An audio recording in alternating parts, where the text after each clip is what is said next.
बड़ी तो क्रांतिकारी अभिनंदन। इधर जाके बोलिए भाई जो नहीं किया मैं बड़ी बात परिचित हूँ। स्कूल इंडिया में अप्रेंटिस एक्ट लागू किया गया और अप्रेंटिस का कानून इसलिए बना था कि हमारे बच्चे कोल में विभिन्न सेक्टर्स में विभिन्न ट्रेड में जो भी जरूरत पड़ेगी उसमें ट्रेन लेंगे, पास करेंगे और उनको रोजगार मुहैया कराया जाएगा। लेकिन बीच के दरमियान रोजगार मुहैया कराने के पहले ही आप लोग से सिग्नेचर ले लिया गया कि आप डिमांड ही नहीं करेंगे। ये अजीब बात है। हमको ट्रेनिंग दोगे माइनिंग का, हमको ट्रेनिंग दोगे इलेक्ट्रिशियन का, ट्रेनिंग दोगे मैकेनिकल का, हमको विभिन्न ट्रेड्स में ट्रेन करोगे, हम पास करेंगे, मेहनत करेंगे, वर्षों की मेहनत के बाद जब हम डिग्री हासिल करेंगे, सर्टिफिकेट मिलेगी, तो आप हमसे कहोगे रोजगार मत मांगो। अद्भुत समस्या है। ठीक यही सवाल है हमारे सामने राजनीतिक प्रेक्षापट पर भी है। आजकल के नेता लोग आप लोग के बीच आते हैं, मन की बात करते हैं और मन की बात करने के बाद बड़ा बड़ा स्वप्न दिखाते हैं। 2 करोड़ लोगों को रोजगार देंगे, 5 करोड़ लोगों को रोजगार देंगे और 10 करोड़ लोगों को एक झटके से बेरोजगार कर देते हैं। आप जानते हैं इस महामारी के दौर में जो कल कारखाने मजदूर काम करते थे उनको रिट्रेंच नहीं करना पड़ा, छटाई नहीं करना पड़ा, उनको ग्रेच्युटी नहीं देनी पड़ी, उनको रिटायरमेंट बेनिफिट नहीं देना पड़ा और लोग स्वतः से अपना जान बचाने के लिए भाग करके अपने अपने घरों को चले गए। ऐसी दौर में आप लोग जवानी की दहलीज पे कदम रखे हो, आपको रोजगार चाहिए। माँ बाप का हौसला था, अपना पेट काट कर भी आप लोग को ट्रेन करवाए, आप लोग को पढ़ाए, आप लोग को योग्य बनाए, लेकिन हिंदुस्तान में कहीं रोजगार नहीं है। आप विशेष करके माइनिंग क्षेत्र में जिन्होंने ट्रेनिंग ली है वो खेती करने तो नहीं जाएंगे, वो क्या किसान बनेंगे? वे जाकर के बीज उगाना सोचेंगे? अब संभव नहीं है।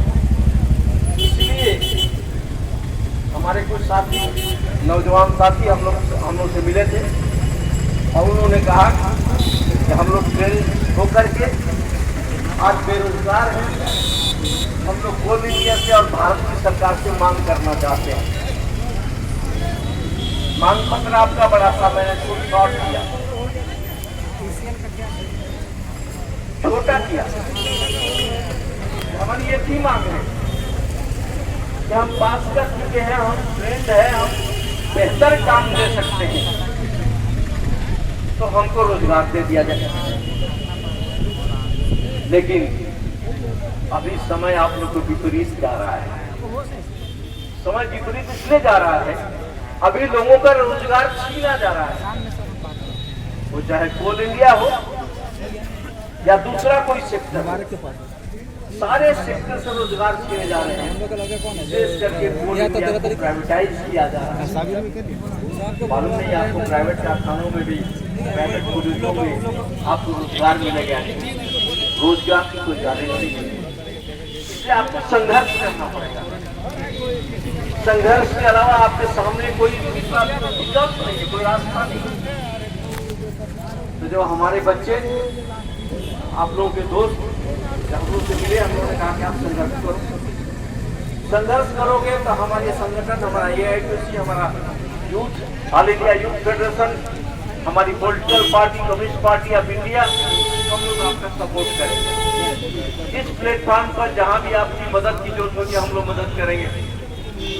हमारा आंदोलन शांतिपूर्ण तरीके से जरूर होगा, लेकिन हम ये दावा नहीं करते कि पूरी जिंदगी हम केवल गांधी जी के रास्ते पर चल के क्या आंदोलन करते रहेंगे।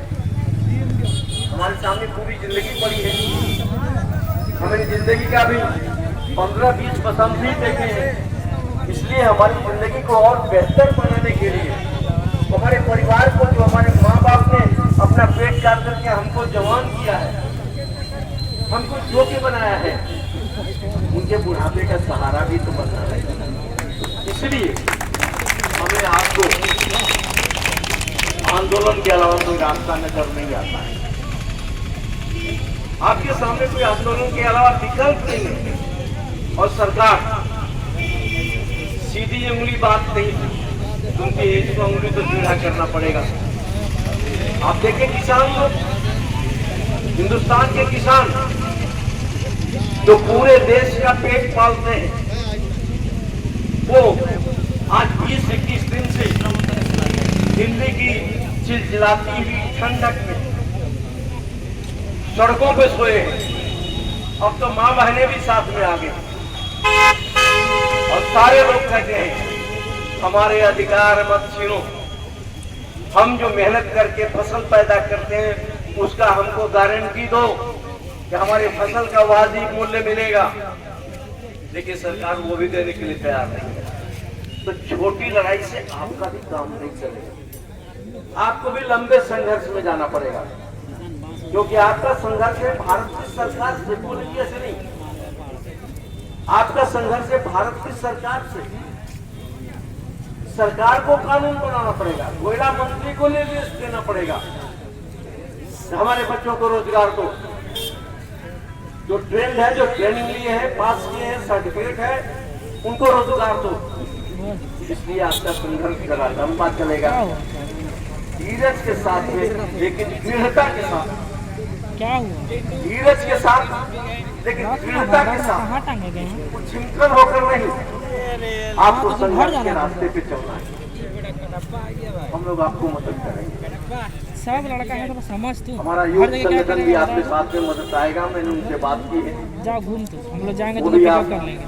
जो पूल इंडिया पर डिमॉन्स्ट्रेशन देने जा रही है, 21 को जा रहे हैं, रहो एक साथ जाना है 3-4 बजे तक, कितना बजे जाएगा? तो उसके बाद फिर दोबारा हम लोग बैठेंगे, पता नहीं, हमारी सिचुएशन पर आके हम यहाँ लोग बैठ बातचीत सकते करेंगे। हैं, इधर उधर भटक। अभी जनरल मैनेजर पर्सनल के तरफ से आकर के आपका चार्टर ऑफ डिमांड, आपका मांग पत्र लिया है, वो सीएमडी के थ्रू कोल इंडिया को भेजेंगे और हम लोग एक कोशिश करेंगे उसकी एक कॉपी कोयला खदान मंत्री को और भारत सरकार को भी दें। ये हमारा डिमांड है।